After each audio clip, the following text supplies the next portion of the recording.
여러분 안녕하십니까? 목요일 밤 여수 MBC 뉴스데스크 시작합니다. 민선 7기 이후 줄곧 갈등 관계를 풀지 못했던 여수시와 시의회가 이번에는 청사 별관 증축을 둘러싸고 수개월째 이전 투구 양상을 보이고 있습니다. 최근 시정질의에서는 별관 증축을 반대하는 의원들과 권오봉 시장이 격돌한 데 이어 의원들 간의 거친 설전이 오갔는데요.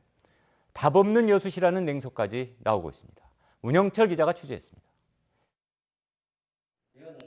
여수시청사 별관 증축에 대한 시정질의, 사업의 필요성을 두고 권오봉 시장과 반대 측 의원들의 시각은 여전히 극명하게 갈렸습니다.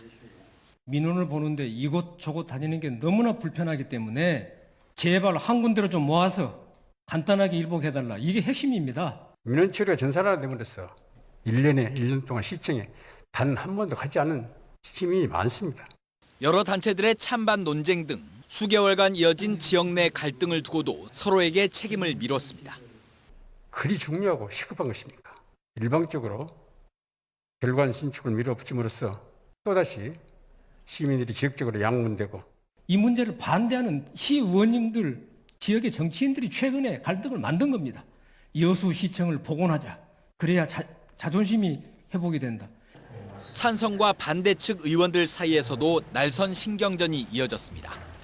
별관 증축 안건 심의가 보류된 상황에 대해 한 의원이 강도 높은 발언을 쏟아냈고 상임위에서 보류시켜놓고 여수 시민을 볼모로 정치의 야만성을 드러내는데 나무라지 않을 수가 없습니다.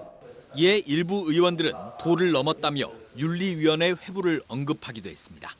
소수의 의원들이 의회를 좌지우지한다 이런 또 발언을 하시고 이것은 같은 동료 의원으로서 굉장히 모욕적인 발언이다. 청사 문제를 두고 의회 내부의 갈등까지 표면화된 가운데 기획행정위원회는 관련 예산 심의에 들어갔습니다.